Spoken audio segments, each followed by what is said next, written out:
Here's the scenario. You are alone and about to be attacked by the Fae, that is, fairy folk, strange, otherworldly beings that may or may not exist but definitely do. What do you do? If you answered, "I don't know, help me before I'm swallowed by the Fae courts," then this, darling, is the video for you.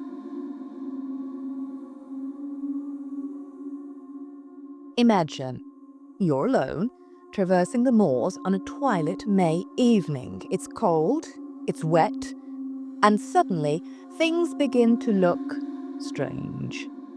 These stars begin to circle you. A stream runs backward. The dark feels suddenly interested in you and where you're going. Your lantern stutters. The hedgerow shifts. The path behind you disappears. Sounds of music reach you, unexpected revelry and dancing nearby. It's happening. The old tales are true. You're being pixie-led, and you've stepped into the fairy realm. What saves you won't be a weapon. It will be your own cunning if you possess it. Allow me to explain. All across the British Isles, folklore offers strange remedies for these strange encounters. Stay with me, and you'll learn how to counter the Fae folk with tiny, simple human tricks. And you'll leave equipped with a toolkit to resist the Fae. Methods used for centuries to escape fairy glamour, resist bewitchment, and walk safely through wild places where human law fails. From cold iron to backward steps, from pocket bread to red-threaded Rowan, each of these rituals tells us the same thing. The fair folk aren't beaten with strength, but with wit. Number 1. Cold iron. Here's one you probably know. Cold iron repels the Fae. That's one of the oldest, most consistent charms in British and Irish folklore. Lay an iron key in your pocket, or a horseshoe above your door, and no fair creature of the hill or hollow may pass. Iron hinders all the operations of those that traverse the secret commonwealth. But why? Well, there isn't one definitive reason, but several overlapping explanations make sense of the taboo. Iron is more than a metal. It's a mark of human dominion. It's heat, precision, and boundary.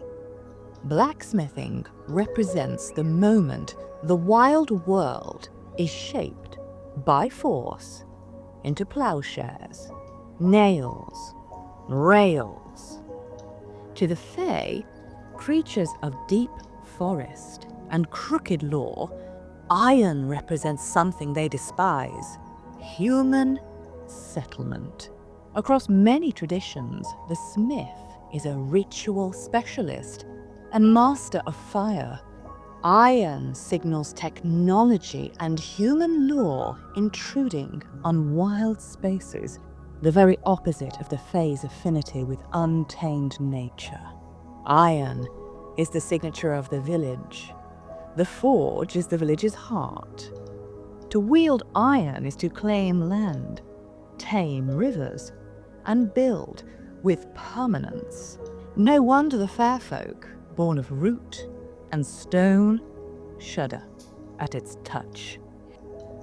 In the old days, mothers laid iron scissors in a cradle to keep changeling hands away. Tongs by the hearth, a nail under the doorstep. These were not weapons, but wards. You might have seen people hang horseshoes above their doors and thresholds, and most people think of them as a sign of good luck. But in actual fact, the origin of the tradition of hanging iron above a door started as a means to repel the Fae. The association with good fortune comes later. Number 2. Reversal. In past days, A night traveller on the moor, finding the lane strange and doubling back, would turn a coat inside out, pop pockets, and turn stockings outwards. They might set their hat back to front, or walk backwards 3 paces. No, it wasn't madness, but a definite, regionally popular method that was being included in guidance maps and gazettes into the early 20th century. You see, reversal breaks glamour. That's among the oldest West Country cures for being pixie-led in circles by fairy mist until you end up in their world. Simply turn your coat or pockets inside out, or take 3 steps backward, and the path releases you. You return clear-headed into your own world. But why? To take your coat off and turn it inside out will break the pixie spell.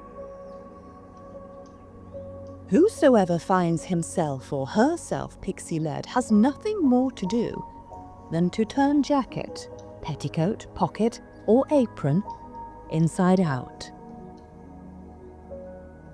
Reverse your garment, and you declare to the unseen, what is within is now without, making you impossible to target. It also shows your seams, your hems, your stitches.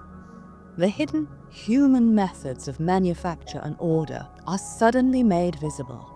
The simple geometry of human craft is like armor.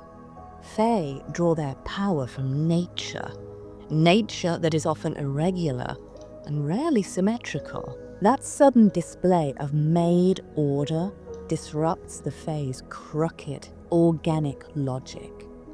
Stepping backward literally reverses a path, allowing ordinary bearings to reassert themselves on your senses. Walking backwards in general might even deceive the Fae into thinking you are going away, not coming closer, or so it's said.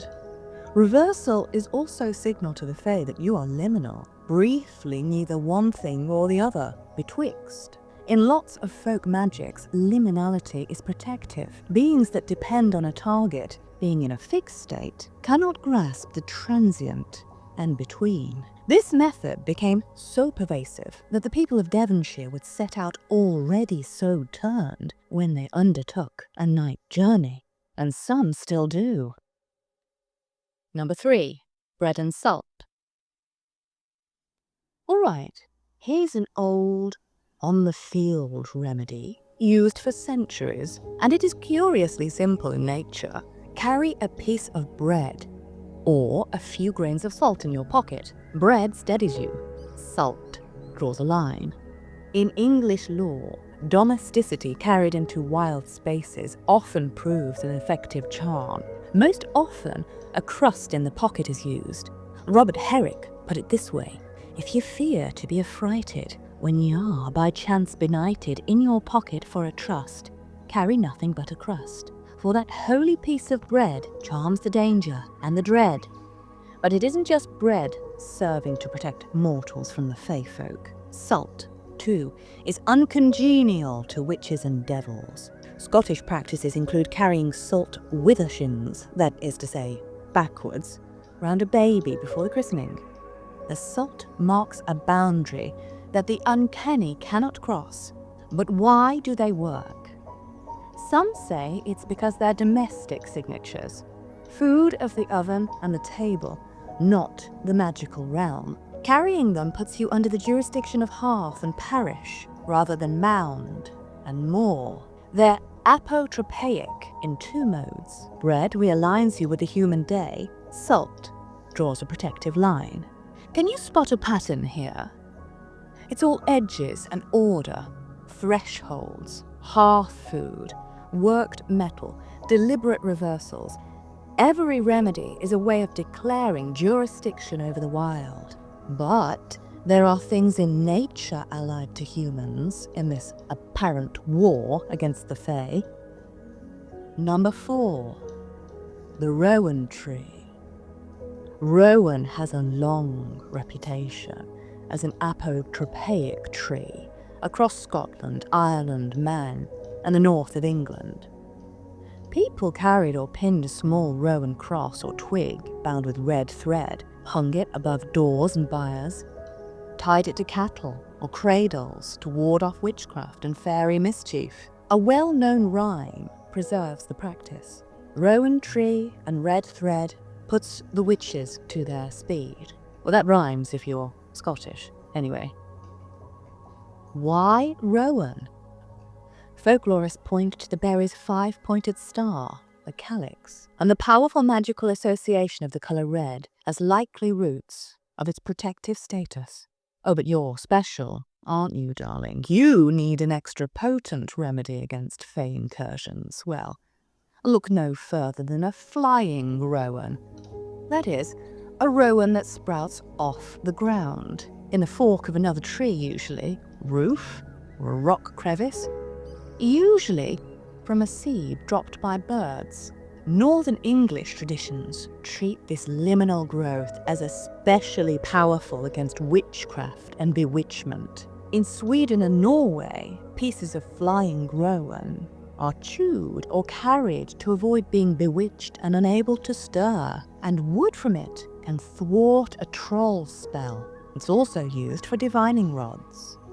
Folklorists are explicit in their methods. Any rowan harvested for protective purposes must never be touched with iron. It is usually gathered by hand by snapping the branch. And isn't that interesting?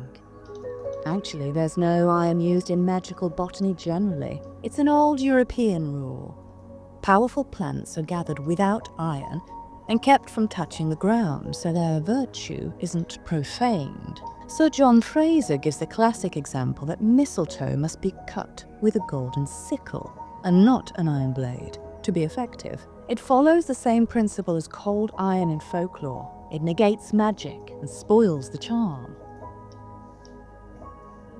So there you have it, 4 effective methods to repel and defeat beings which may or may not assail you. One should always be prepared. No? I've been thinking that perhaps the old remedies were never about beating the fae at all. A nail in the pocket, crust of bread, a pinch of salt, a twig of rowan. Small things, ordinary things, yet each of them draws a line against a terrifying unknown. Iron says, "This place is named." Reversals say, "I have wit." Salt says, "Here, no further." Bread says, "I belong to the hearth, am to daylight." And Rowan says, "I know magic too."